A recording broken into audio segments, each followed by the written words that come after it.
Perkembangan arsitektur yang terjadi pada hari ini bukanlah ilmu rancang bangun yang ujung-ujung ada dan jatuh dari langit, melainkan penerusan dari pengetahuan cara membangun yang dimiliki sama manusia di generasi sebelumnya. Dalam bahasa lebih tepatnya, arsitektur sebelumnya merupakan buah pemikiran dari suatu kebudayaan atau peradaban di suatu wilayah, dari zaman dulu sampai saat ini. Hai semuanya. Balik lagi di channel aku, Amalia Duyanti.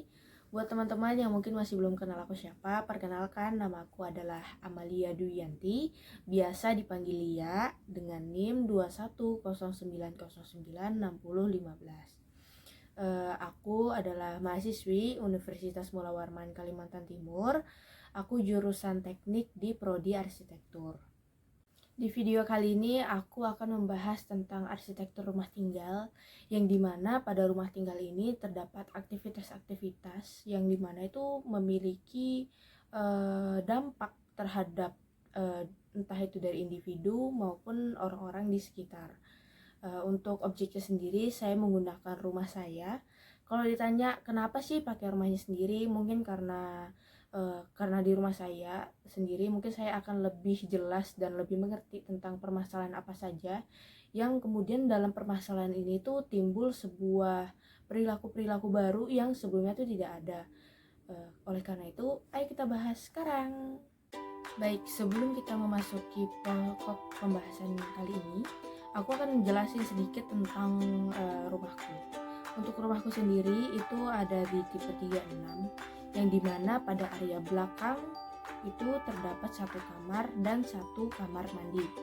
Untuk maju ke depan, pada area depan itu berada ruangan yang dimana itu adalah ruangan tamu. Itu ada pada sisi kanan. Untuk sisi kirinya itu terdapat sebuah dapur, yang dimana dapur ini bisa dikatakan memiliki besar yang hampir sama dengan si ruang tamu. Kita masuk pada ke permasalahan. Permasalahannya ada di area dapur. Kenapa saya memilih dapur? Untuk dapur sendiri ini kan bisa dikatakan sangat luas ya. Tetapi menurut saya dan menurut kedua orang tua saya itu bisa dikatakan masih kurang luas. Kenapa masih dikatakan kurang luas? Karena pada dalam dapur ini terdapat banyak sekali sebuah lemari-lemari atau sebuah tempat gitu buat menaruh sebuah alat-alat masak atau kebutuhan memasak seperti entah itu panci, entah itu tempat-tempat atau wadah-wadah, piring, gelas seperti itu. Tetapi dengan banyaknya sebuah alat-alat seperti itu tuh menambah isi dari si dapur, sehingga si dapur ini yang seharusnya bisa dikatakan sebagai dapur yang luas atau besar, tapi dengan adanya kehadiran benda-benda ini akhirnya si dapur ini bisa dikatakan sebagai berkurang karena adanya si lemari-lemari ini sebagai tempat buat menaruh benda-benda untuk kebutuhan dapur. Kalau ditanya kenapa dapurnya bisa sebesar itu mengingat kembali kepada ibu saya yang beliau itu lebih membutuhkan area dapur yang lebih luas karena beliau memang yang suka memasak dan dalam acara-acara tertentu memang sering melakukan hal itu. Jadi memang harus membutuhkan sebuah dapur yang cukup luas. Tetapi dapur yang dikatakan luas ini bisa dikatakan kurang karena mengingat tadi benda-bendanya.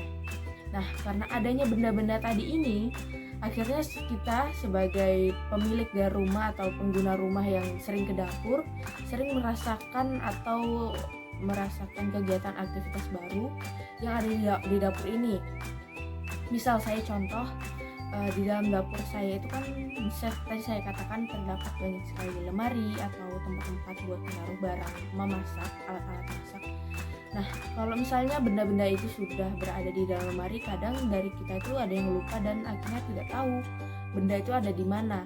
Akhirnya mendapatkan aktivitas baru yang dimana semua tempat yang dimana buat menaruh benda-benda itu yang saya cari akan kita bongkar, dan akhirnya jika pada posisi benda-benda ini kita bongkar dan kita mencari tahu itu di mana, otomatis benda-benda ini akan tercecer dan akhirnya si benda-benda ini akan menumpuk dan akhirnya benda-benda ini akan semakin mempersempit ruang yang tadinya sebelumnya itu sudah sempit.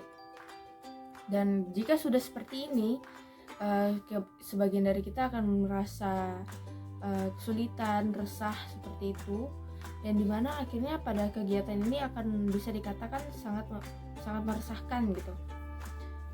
Dan akhirnya pada aktivitas baru ini yang bahkan sering terjadi berulang-ulang, membuat kebiasaan kami untuk malas menyimpan ke tempatnya lagi.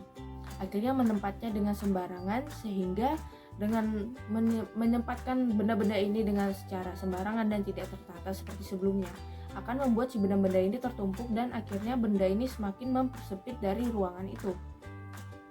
Dengan adanya perilaku yang baru ini membuat ruangan itu semakin yang bisa dikatakan besar menjadi sebuah ruangan yang dikatakan menjadi tambah sempit lagi.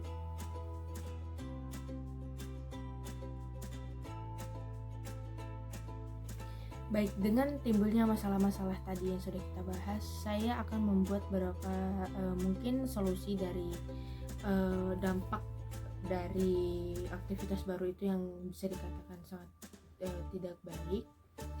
Mungkin di dapur saya itu, mungkin pada area dapur, pada area memasak itu mungkin diperbaiki dengan adanya kitchen set. Untuk rumah saya sendiri tidak memakai kitchen set ya sebelumnya, bahkan sampai sekarang itu tidak pakai kitchen set. Jadi untuk pada area atas kompor itu kan bisa dikatakan masih sangat kosong.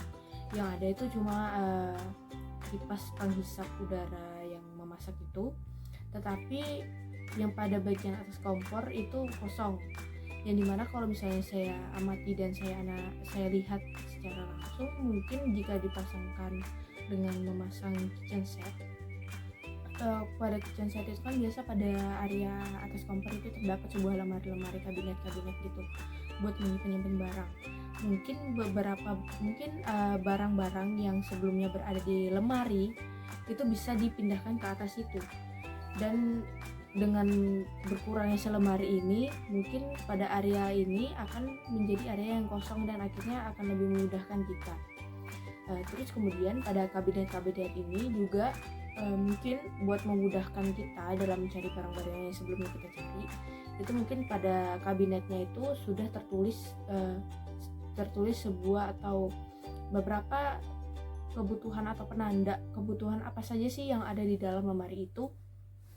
Terus juga untuk memudahkan semuanya, mungkin masih ada lemari-lemari yang kecil, mungkin dengan kita menggunakan lemari yang transparan atau menggunakan kaca.